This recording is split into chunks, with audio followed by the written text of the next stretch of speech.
Discovery was tasked to look at a possible incoming contact, so an object that they spotted. This person that I've been talking to was asked to not talk about the details yet, but they can tell me that the first discovery, the lights, came from ESA, the European Space Agency.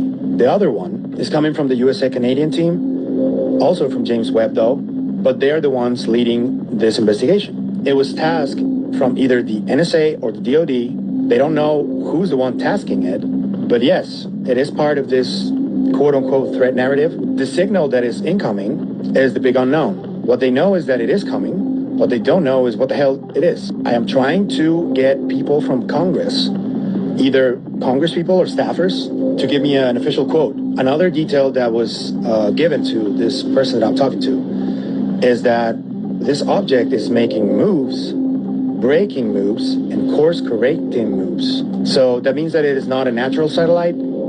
That means that it is not an asteroid either. It's coming this way, and it is massive. I wasn't given speed of this object. I wasn't given dimensions.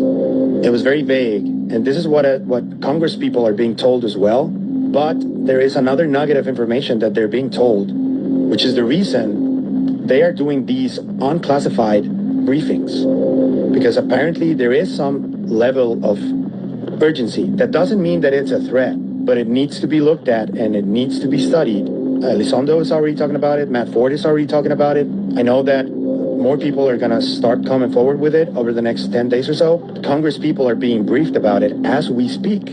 How confident are you that it's true that there is an object detected by James Webb that's headed towards Earth that is massive? Like how confident are you in that, not in that information you got from your source? More than confident, it's like I'm weary that this information is being passed around. I don't know if it's true.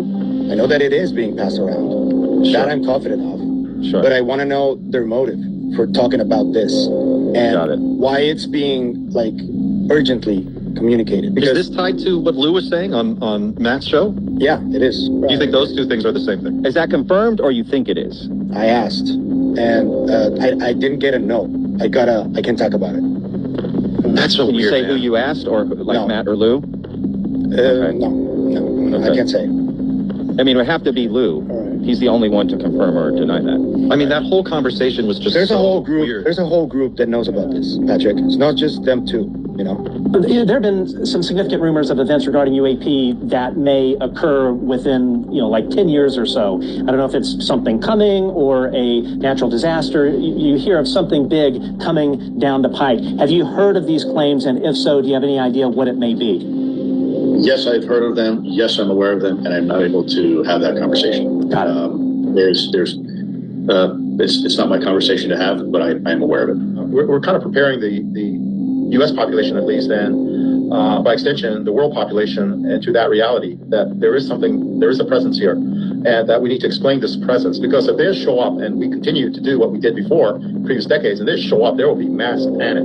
But if you understand that these are real, and we have 5 years from 2022, or maybe now 4 years, if they come in 2027, for the U.S. government to prepare the people about what is up there. And in many ways, I think the word got out within the government that they're showing up in 2027, and we better be prepared. And if not, there's going to be a lot of explaining to do. And so I think that dialogue has happened within inside the government, in certain areas inside the government, that we need to prepare. And that's why in 2017, that set a clock of 10 years.